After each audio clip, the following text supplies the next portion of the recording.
Graça e paz, irmãs e irmãos. Quero fazer um convite para que nós viemos ler a palavra do Senhor no livro de Atos dos Apóstolos, no capítulo 20, versículo 7, que diz assim: No primeiro dia da semana, ajuntando-se os discípulos para partir o pão, Paulo, que havia de partir no dia seguinte, falava com eles, e alargou a prática até a meia-noite. Havia muitas luzes no cenáculo onde estavam juntos, e estando um certo jovem, por nome Eutico, assentado na janela, caiu do terceiro andar, tomado de um sono profundo que lhe sobreveio durante o extenso discurso de Paulo, e foi levantado morto. Porém, Paulo, descendo, inclinou-se sobre ele, abraçando-o, disse: Não vos perturbeis, que a sua alma nele está. E subindo, partiu o pão, comendo ainda, lhes falou largamente até a alvorada, e assim partiu. E levaram vivo o jovem, e ficaram não pouco consolados. A palavra de Deus vai nos mostrar, nesse momento vivido pela igreja primitiva, Paulo em sua missão, na sua terceira missão, na sua terceira viagem missionária, onde Paulo percorreu cerca de 27 cidades na Ásia e na Europa. Essa cidade de Troade, ela hoje está situada num território que hoje é o território da Turquia. E essa reunião aconteceu no primeiro dia da semana, em um domingo, e se estendeu até a madrugada de segunda-feira. A palavra diz que foi até... Paulo falou largamente até a alvorada, antes de viajar, antes de retornar à estrada, por assim dizer, levando a palavra do Senhor. Paulo não descansou. Mas a palavra vai dizer que havia um jovem chamado Eutico nessa comunidade, nessa igreja, na igreja cristã, na cidade de Troade. E esse rapaz, durante a reunião, ele sentou na janela. E como se estendeu muito a ministração, a palavra diz que o local estava bastante iluminado. O que nos faz enxergar pelos olhos da fé que não era apenas a luz que é percebida pelo olho humano que Paulo falava, que a igreja, que Atos falava, e que Paulo vivenciou ali, e que aqueles irmãos vivenciaram ali. As luzes que tomavam todo o espaço era a luz do Espírito Santo de Deus. O poder de Deus ocupava todo aquele local. E a palavra diz que Paulo estava orientando os irmãos.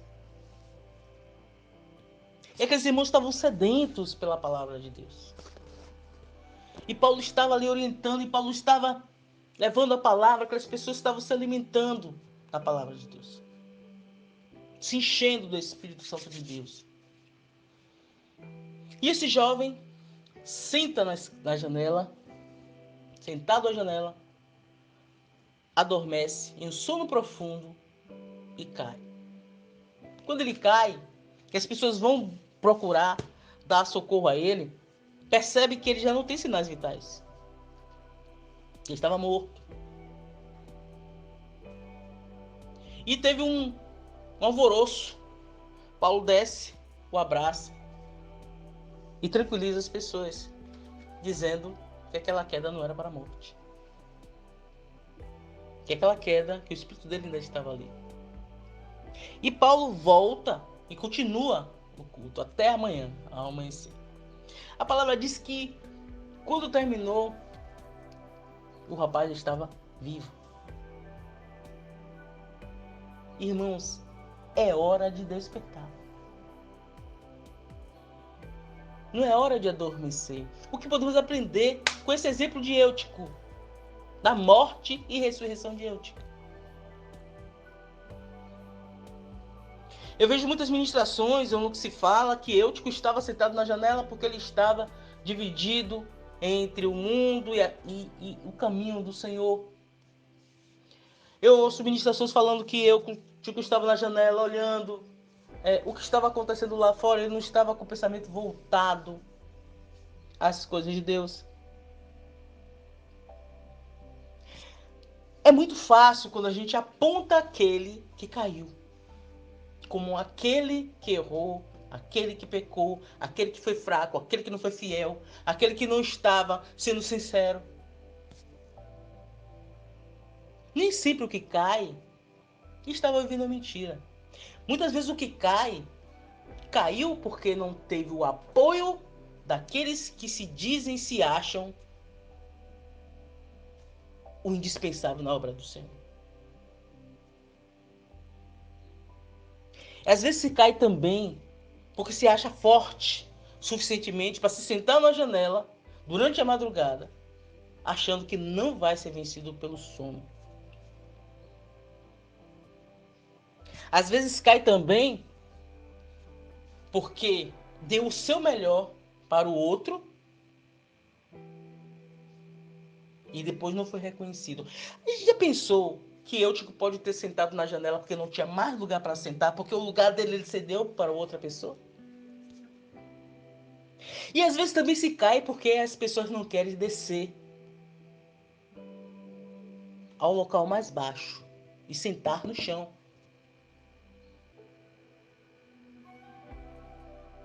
Às vezes não tem mais nenhum lugar para sentar, mas eu não vou sentar no chão, vou sentar na janela. Como muitas vezes tem pessoas que oram de pé, oram sentado, mas são incapazes de orar ajoelhados. Às vezes ora em sua casa. Tem outra situação também, tem pessoas que oram ajoelhadas em sua casa, mas não se sentem vontade de ajoelhar na tua igreja para orar. Porque vai ser apontado por alguns irmãos, aquele irmão se ajoelha porque quer mostrar que é santo. Irmãos, o problema não está, muitas vezes, naquele irmão que se ajoelha, querendo lhe mostrar alguma coisa. Às vezes o problema está em você, que não consegue viver uma relação de intimidade com Deus, que é aquela pessoa que se ajoelha na igreja, mesmo sabendo que vai ser apontado por você.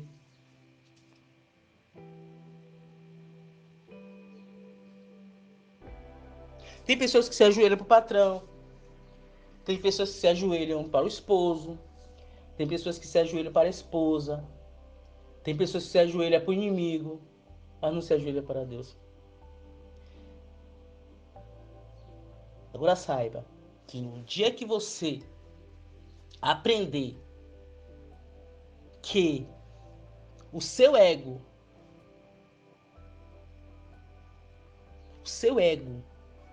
é o seu pior inimigo, e você sentir um verdadeiro prazer em se render a Deus, e entender que para você ser amigo de Deus, filho de Deus, também é ser servo de Deus.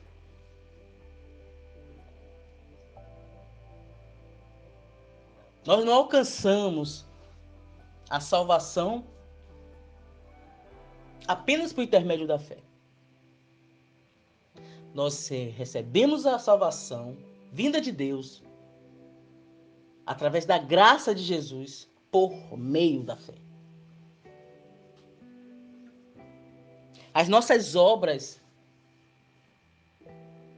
não nos garantem a salvação. Não é porque eu canto divinamente os louvores, não é porque eu ministro a palavra de forma tremendamente absurda, porque eu tenho dons que Deus me usa que vai garantir a minha salvação. A minha obra não vai me levar à salvação. E sim a graça de Jesus. O favor imerecido que nós não merecemos. E o Eutico poderia ser um jovem que estava o dia todo trabalhando na obra e achou que ele suportaria. e não suportou. E onde estava o ancião? Onde estavam as pessoas mais velhas da igreja que não orientou esse jovem a descer? Porque muitas vezes nós queremos colocar nos ombros dos que nós consideramos mais fortes o maior peso.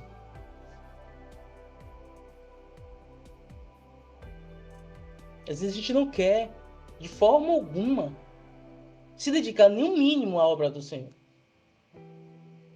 Às vezes a gente chega numa clínica e percebe que tem uma pessoa sofrendo ali. E é incapaz, não tem coragem, tem vergonha de falar para aquela pessoa que Jesus te ama, Jesus te transforma, Jesus te cura.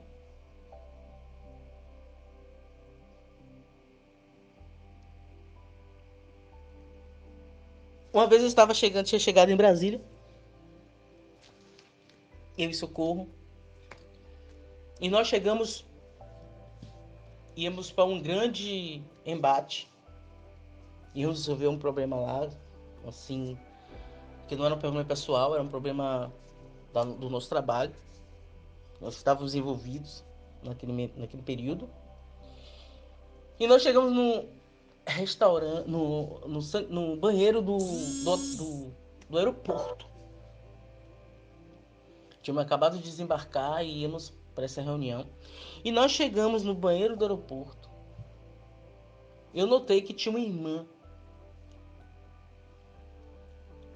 com um louvor no celular, tocando, e ela estava dentro de um dos boxes. Eu deixei minha bagagem de mão com o Socorro, que estava lavando o rosto, e eu fui me dirigir a um box, daqueles boxes. E quando eu voltei, Socorro me disse, estava maravilhada, e me disse assim, surpresa, e me disse, né? Eu sim, você viu essa irmã que estava aí ouvindo louvor? Eu disse, não, só ouvi o louvor, né? Ela olhou para mim e me disse, o Senhor manda te dizer que a vitória é certa. E me olhou e eu fiz, glória a Deus, amém. Ela sorriu para mim, pegou a bagagem dela de mão e saiu. Tem pessoas que só querem ser usadas em cima do púlpito. Irmão, nosso chamado foi para servir a todo momento.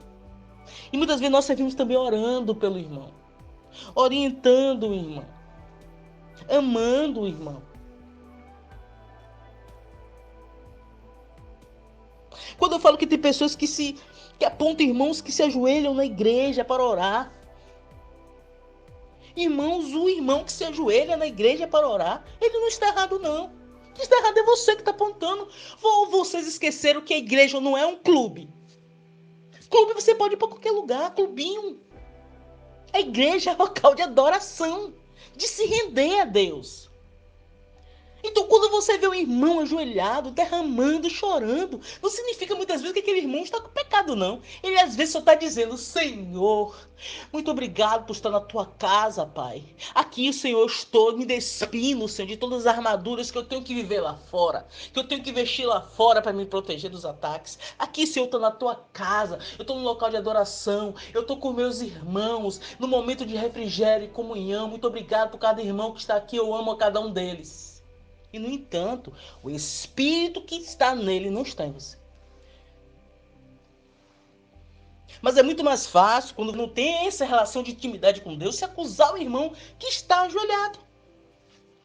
Você prefere ver o irmão na janela. E, se possível, você dá um empurrão. Se aquele irmão cantar mais bonito do que você, se a ministração do irmão ele foi mais usado na ministração do que você, se o Senhor usa aquele irmão para expulsar demônios e não usa você. Mas por que se coloca? Por que Deus tem usado aquele irmão e não tem me usado? Porque aquele irmão está seguindo um caminho mais difícil, mais íngreme. Prefere aquele caminho mais íngreme. Por quê? O que para você pode ser um caminho íngreme, para aquele irmão pode ser um caminho de vitórias. Um caminho maravilhoso na presença de Deus. De direção de Deus.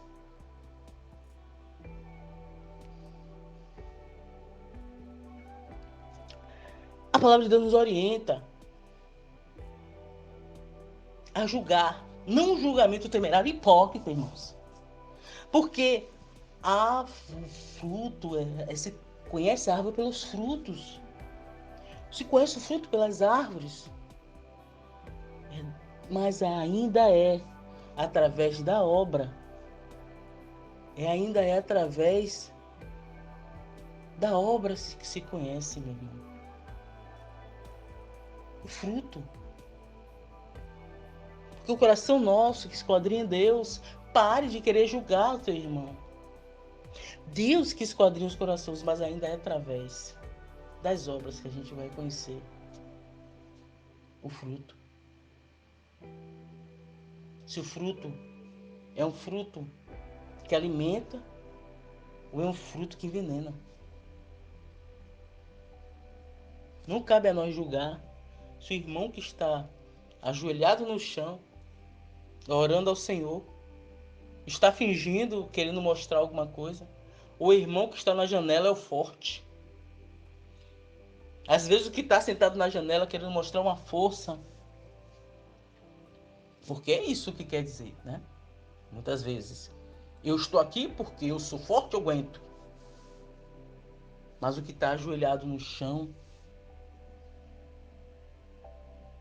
às vezes, irmãos, é o que está mais fortalecido, espiritualmente falando.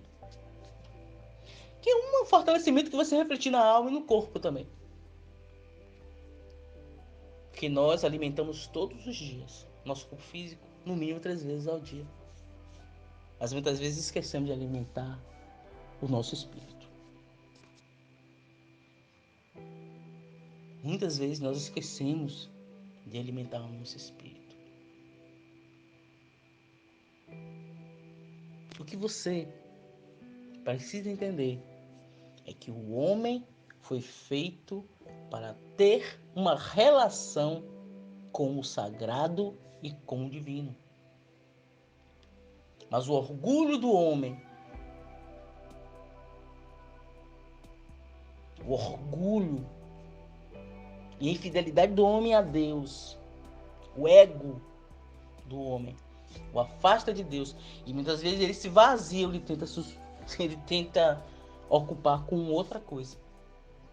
Às vezes adorando obras da mão do homem, às vezes adorando um ídolo humano, um ator, às vezes adorando o dinheiro, achando que vai conquistando, vai preenchendo aquele vazio, ou tendo relações sexuais com várias pessoas,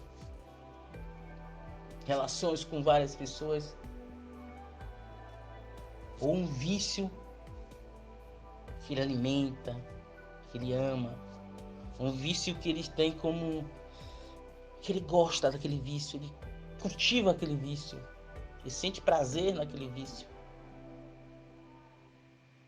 Um vício que muitas vezes é um verdadeiro reflexo de doenças espirituais.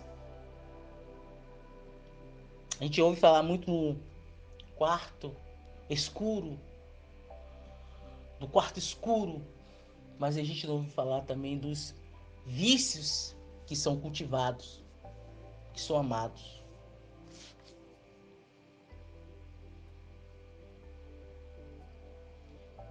Precisamos ter buscar ter uma verdadeira relação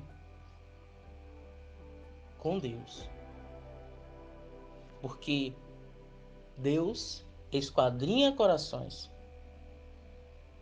Muitas vezes é muito difícil para você reconhecer. É muito bom estar dentro de uma igreja, estar ali dentro da igreja. Agora, muitas vezes as pessoas, nem sempre que está na igreja, falando palavras bonitas, nem sempre que está na igreja, está ali para um crescimento da obra. Está ali pensando no reino de Deus. Numa luta do reino de Deus contra o reino das trevas. Muitas vezes tem pessoas que estão dentro da igreja se permitindo ser um agente das trevas.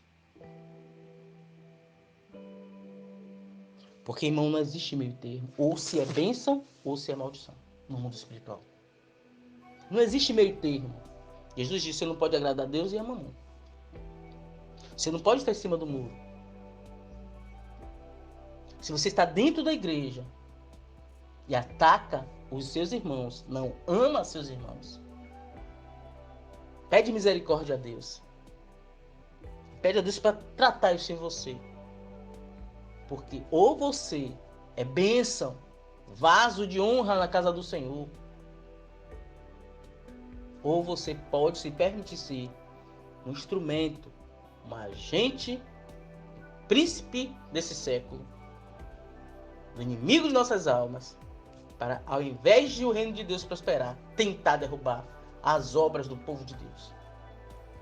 Não se permita nessa posição. Então é muito fácil, muitas vezes, se apontar quem está na janela. Quem está na janela, muitas vezes, não está ali porque quer ser um instrumento do mal.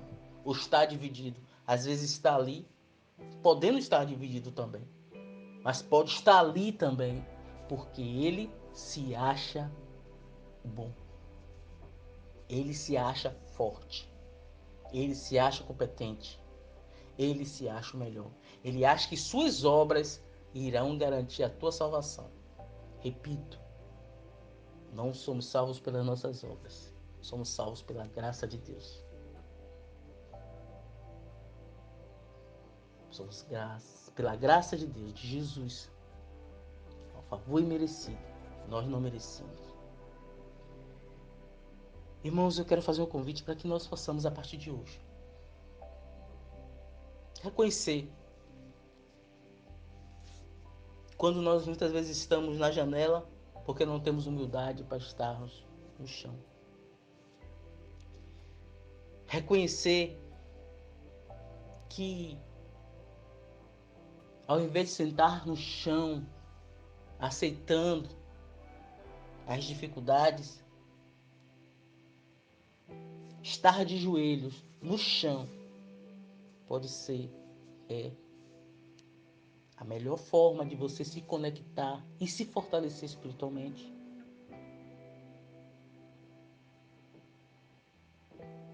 Do que você se expor aos riscos de estar na janela. Porque quando você senta na janela, lembre-se, você pode cansar, adormecer, cair e morrer. Mas de joelhos, rendidos ao Senhor, você não conhecerá o túmulo, espiritualmente falando. Você não conhecerá a derrota. Porque em Jesus nós somos mais que vencedores.